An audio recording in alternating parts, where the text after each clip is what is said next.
Nagpur airport पर media से बातचीत के दौरान महाराष्ट्र राजस्व मंत्री ने साफ किया है कि चुनाव प्रचार में मोदी और देवेंद्र फडणवीस सरकार की योजनाएं ही मुख्य मुद्दा रहेंगी।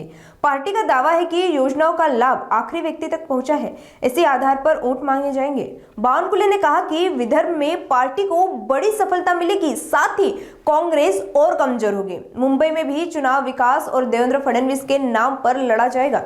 लाडली बहन योजना पर आयोग की आपत्ति को नकारते हुए बावनकुले ने कहा कि चल रही योजना बंद नहीं होगी। अमरावती, चंद्रपूर, महाराष्ट्र, मराठवाडा, विदर्भात मी जातो आहे।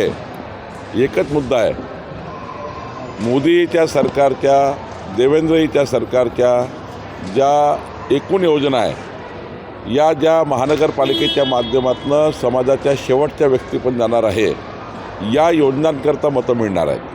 आणि शेवटी निवडून आल्यावर प्रतिनिधीला विकास करावा लागतो। डेव्हलपमेंटचं व्हिजन आम्ही तयार केलं आहे। विकसित शहरं, विकसित महानगरपालिका, विकसित वॉर्ड, या ठिकाणी झोपून उठल्यापासून झोपतपर्यंत जनतेच्या समस्या सोडवण्याकरता जे काही आम्ही प्लॅनिंग केलेलं आहे। आणि मला विश्वास आहे की 24 तास पाणी मिळेल, रस्ता मिळेल, वीज मिळेल, CCTV सर्व्हिलन्स होईल। या सर्व मुद्द्यावर जनतेला आता मतं पाहिजे आहे, जनताही मतदान करणार आहे। त्यामुळं विदर्भात सर्व ठिकाणी आम्हाला मोठं यश मिळेल।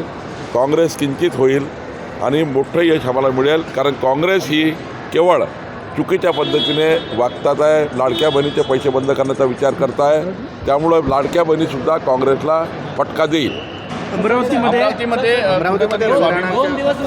युवा स्वाभिमान बाहेर पडली आणि भाजपनं सोबळाचा नारा दिलेला आहे। नाही, आमच्या स्थानिक लेवलच्या नेत्यांनी त्या ठिकाणी तिथलं आकलन करून काही निर्णय घेतलेले आहेत। शेवटी तिथे स्थानिक भाजपा ही काही विचार करते आहे।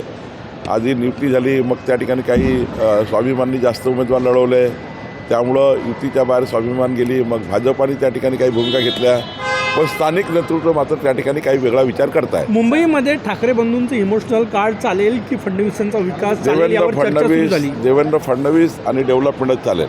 मला सांगा, लाडकी बहीण योजना की आजची आहे का, या निवडणुकीकरता आहे का? आधीच योजना विधानसभेच्या पूर्वीची आहे। आणि जी रेग्युलर योजना सुरू असतं किंवा रेग्युलर योजना ज्या चालू असतात त्यांना आचारसंहितेचा कुठलाही भंग होत नाही। त्यामुळे ही योजना रेग्युलर योजना आहे, सुरू असलेली योजना आहे।